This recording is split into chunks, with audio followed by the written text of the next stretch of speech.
Officer 414, report to the custody desk, please. Officer 775, interview room 9.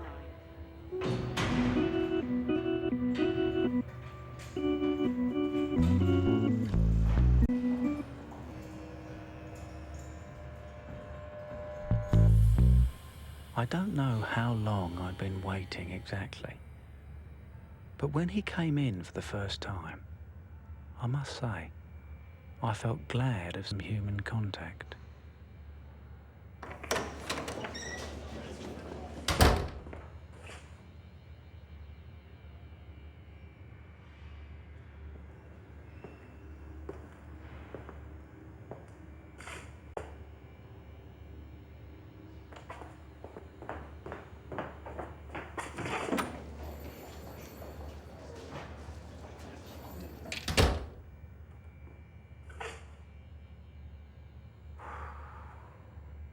All right.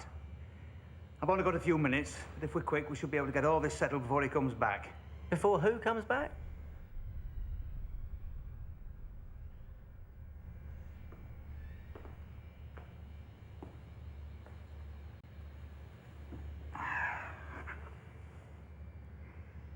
You're not going to be difficult, are you? Because if you're going to be difficult, it makes things very difficult for me. I only came in here to see if I could help matters along, but if you're going to be difficult, there's very little I can do. Everything would be so much easier if you let me help. Well, what is it you want to do exactly to help? I want you to trust me. Why? Because I'm your friend.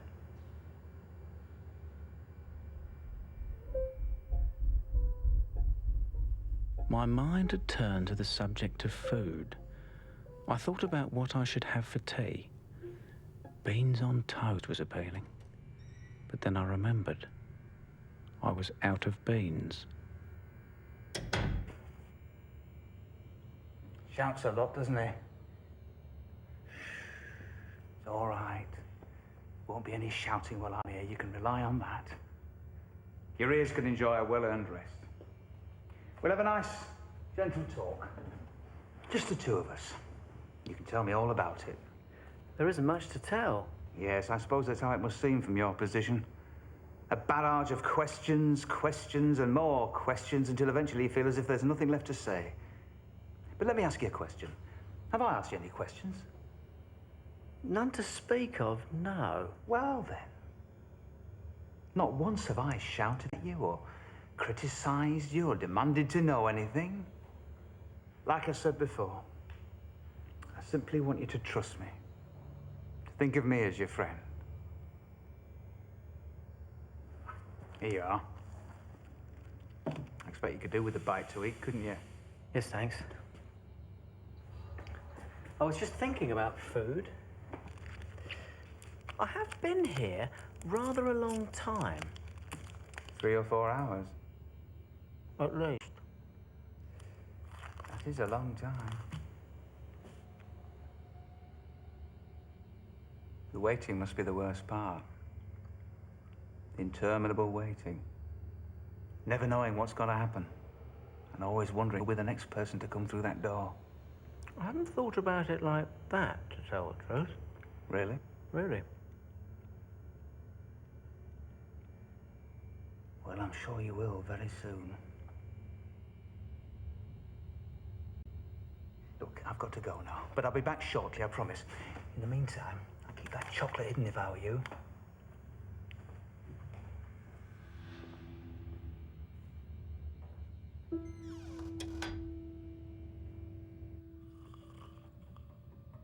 I had a very perplexing dream. I was carrying water in a bucket from one well to another, but every time I got there, the bucket was empty. The strange thing was, I couldn't find the hole.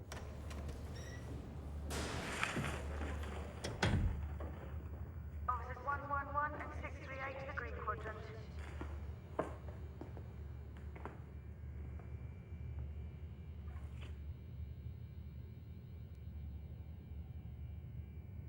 I'm dreadfully sorry about this. Dreadfully, dreadfully sorry. That man can be such a beast at times. A monster. Nonetheless, you must understand, he's only doing this...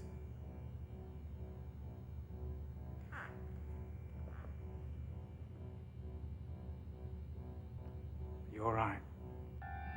Never better. Not feeling rough? No, not at all. Well, then, you better let me have the towel back. I'm afraid everything has to be accounted for these days. You know how things are. Nice and refreshing, was it? Yes, thanks. Very comforting. Good. Good. Very comforting. That's good. Trouble is, it's likely to get worse. Is it? Oh, yes. Much, much worse. And of course, there'll be little I can do about it because I won't be here to speak up for you. Officer 513 to interview room 9.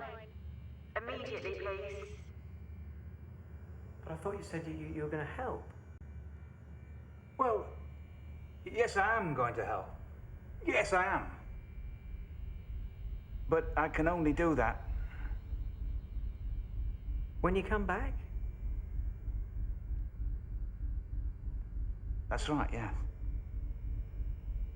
When I come back.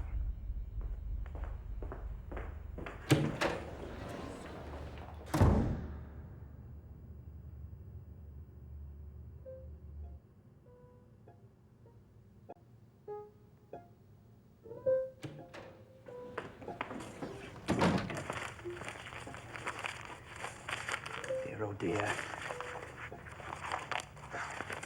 Dear, oh dear, oh dear. Looks like we have an administrative problem. Can you remember what time you were brought in? I wasn't brought in. No? No, I came of my own accord. What? Whatever possessed you to do that? I thought it was the best course of action considering the circumstances. Have you any idea what goes on here? In this room? Well, nothing, most of the time, from what I've seen. Nothing? Nothing? How can you say that after what you've been through? Hour after hour of interrogation, verbal abuse, the ever-present threat of physical violence, you call that nothing? But there's only been you here, and you gave me a warm towel and chocolate.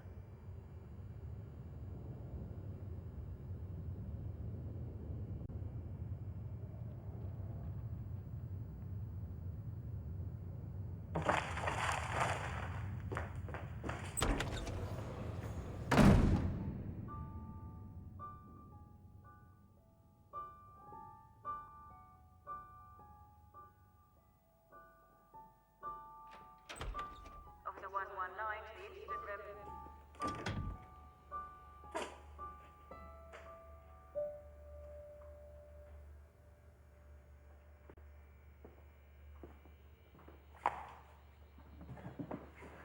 Sorry about all that earlier.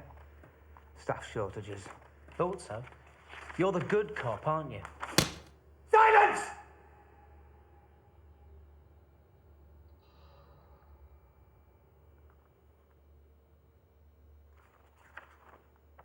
We ask the questions.